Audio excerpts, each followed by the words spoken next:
This past Wednesday, on December 2nd, in San Bernardino, California, husband and wife Tashfeen Malik and Saheed Rizwan Farouk went on a massacre at the Inland Regional Center, killing 14 people and injuring 21 others. But of course, if you were following along in real time or in the days that have followed since then, you probably heard something entirely different. The narrative and reality diverged into two completely different camps. Now, what I saw play out and what many other people saw play out was something we've become used to at this point. The very first thing that social media latched onto and mainstream media started to support with news articles was, here we go again, another white spree killer. You could not go on any social media platform on December 2nd when this was happening and not see tweet after tweet or post after post of people saying the same thing. It's a white guy. Or goddamn NRA.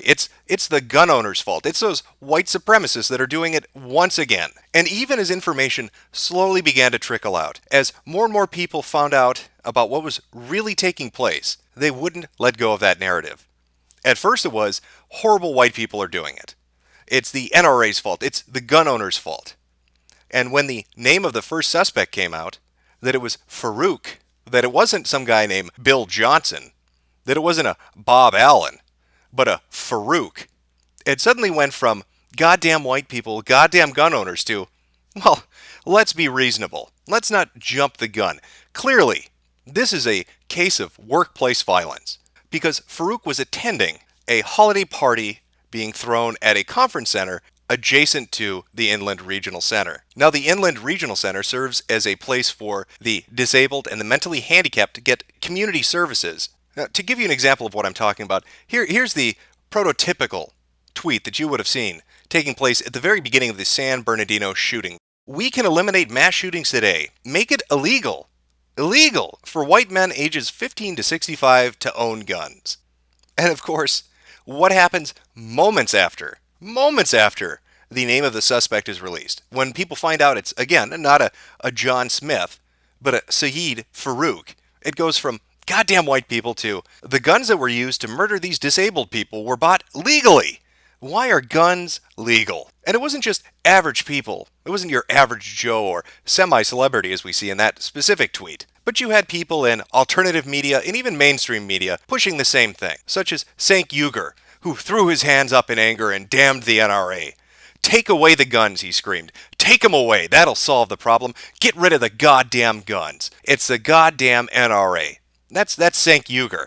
Now his tone changed a hell of a lot the very next day when suddenly the names and identities of the individuals involved in the shooting were released. And then of course he got up apologetically in a very calm demeanor and said, well, let's be reasonable.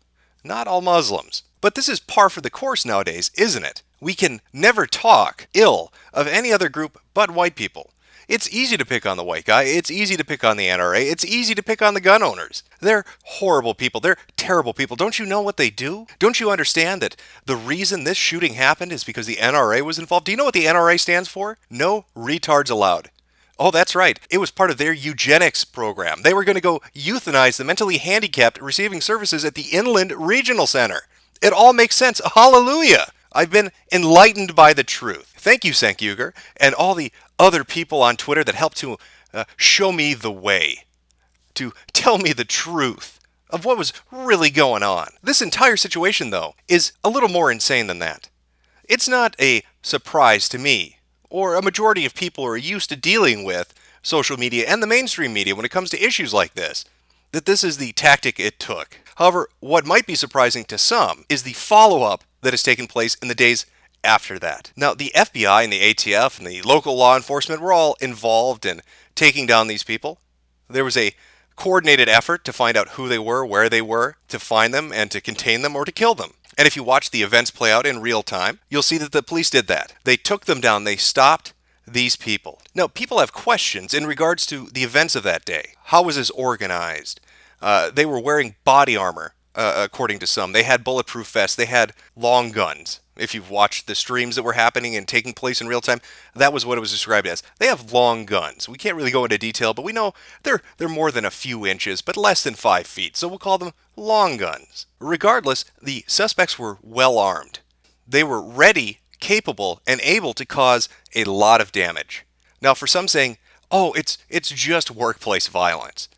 Okay, so it's not a white guy, and so it's not the NRA that's responsible for this. Clearly, Farouk, he must have had an issue. Maybe it was the holiday party.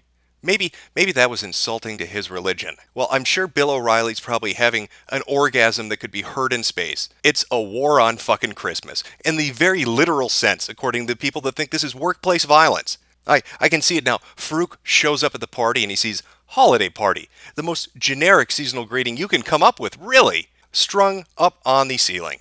And he says, that's it. These people, they have to die. I am offended. That holiday party sign, that offends me.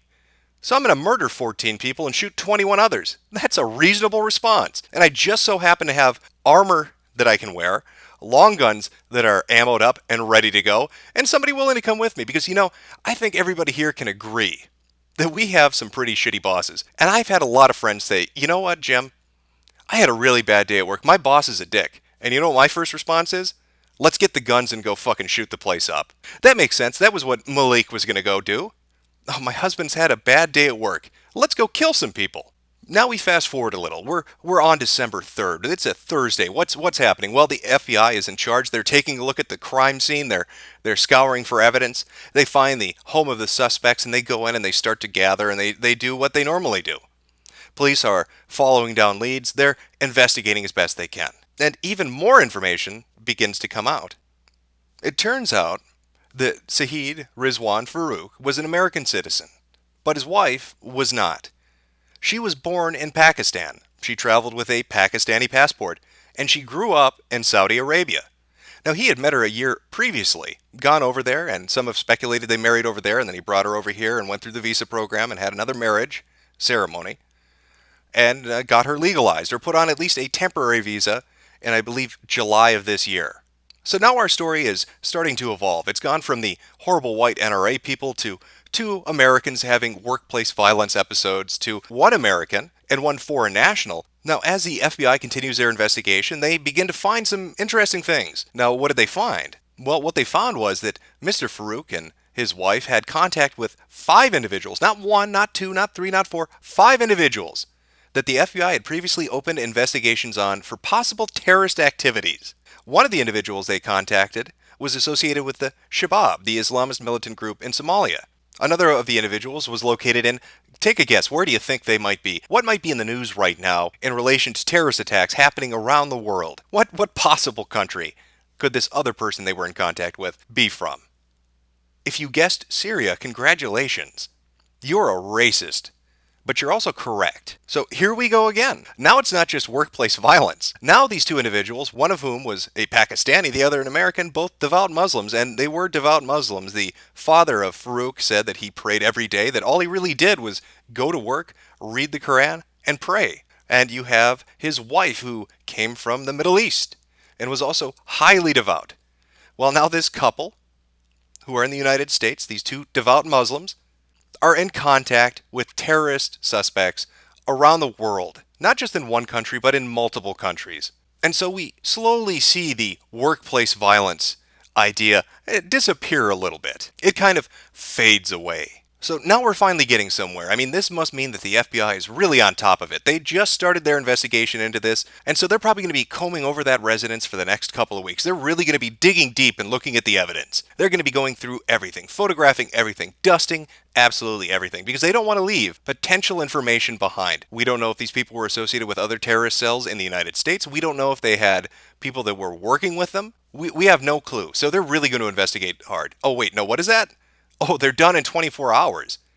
I didn't know the FBI was the McDonald's of crime scene investigation. That's fantastic.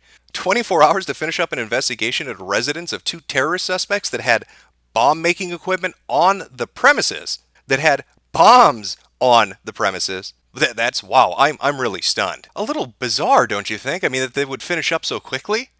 Well, at the very least, I'm sure that they're keeping the scene under lockdown. You never know, they might need to go back, or maybe they're going to have a different agency come in. I don't know, maybe the ATF or Homeland Security. Maybe the NSA wants to take a look. Oh, what's that? Oh, we have breaking news from CNN. I'm going to go live to Anderson Cooper. What is it, Anderson? The landlord has invited you and all the other media in. Is that correct?